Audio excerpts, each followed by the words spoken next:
Hello everyone, welcome to Algo Bangla 29.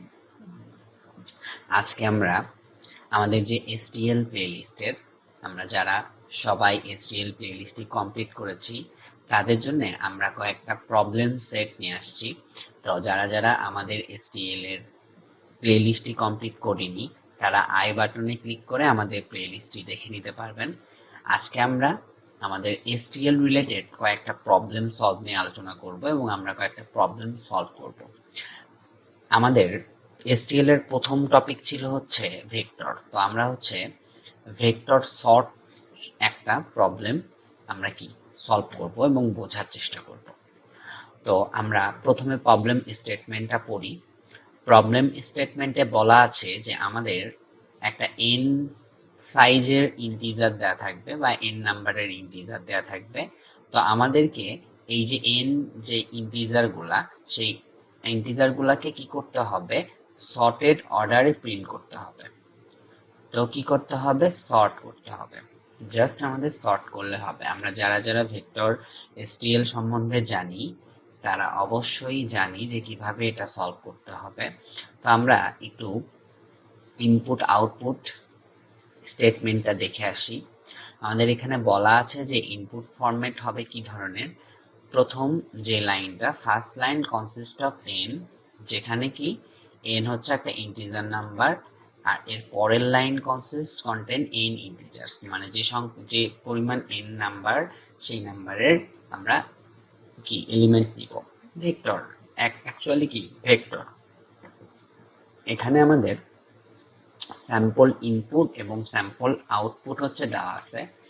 তো আমাদের আউটপুটে কি করতে হবে, আউটপুট দেখাতে হবে যে আমাদের যে ইন্টিজারটা আমরা পাবো সেটা কি করতে হবে, সর্টেড অর্ডারে কি করতে হবে, প্রিন্ট করতে হবে এবং একটা সিঙ্গেল লাইন স্পেস থাকবে। ওকে, তার মানে এই যে আমাদের ইনপুট স্টেটমেন্টে দেওয়া আছে 5টা 5 এলিমেন্টস এবং একটা ভেক্টর দেওয়া আছে 1 6 10 8 4। এই ভেক্টরটাকে আমাদের কি করতে হবে, সর্টেড অর্ডারে প্রিন্ট করতে হবে। তার মানে 1 4 6 8 10 এই অর্ডারে। ঠিক আছে, তো আমরা এখন কোডে যাই এবং কোড করে দেখি যে কিভাবে আমরা প্রবলেমটা কি সলভ করতে পারি। তো আমাদের একটা লাইব্রেরি আমরা ইউজ করব এখানে, সেটি হচ্ছে bit/stdc++.8। এই হেডার ফাইলে আমাদের যত ধরনের লাইব্রেরি ফাংশন আছে সবগুলা ইনক্লুড করা আছে। যে আমাদের আলাদা আলাদা করে ভেক্টর, আলাদা আলাদা করে map, ordered map, list, queue, stack, এগুলা কি আলাদা আলাদা করে আমাদের ইনক্লুড করতে হতো। তো আমাদের এই লাইব্রেরিতে সকল হেডার বা সকল লাইব্রেরি ফাংশন একসাথে ইনক্লুড করা আছে। তো আমরা যারা কম্পিটিটিভ প্রোগ্রামিং করব তারা সব ক্ষেত্রে আমাদের এই লাইব্রেরি ফাংশনটি ইউজ করব।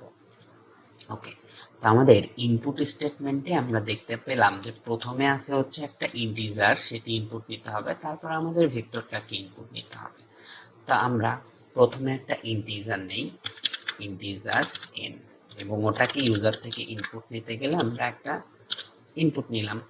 এবার আমাদের কি করতে হবে, এবার আমাদের একটা ভেক্টর নিতে হবে, যে ভেক্টরে আমরা এই যে ভ্যালুগুলা, এই যে কটা n সাইজের আমরা এই n সংখ্যক ভ্যালুগুলাকে কি করব, অ্যাসাইন করব।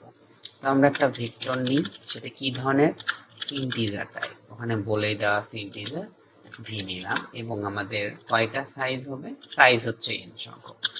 এরপরে আমরা কি করব, আমরা একটা ফর লুপ চালাবো ইউজার থেকে ইনপুট নেওয়ার জন্য, এবং ফর লুপের ভি ডট সাইজ এই পর্যন্ত চালাবো i++।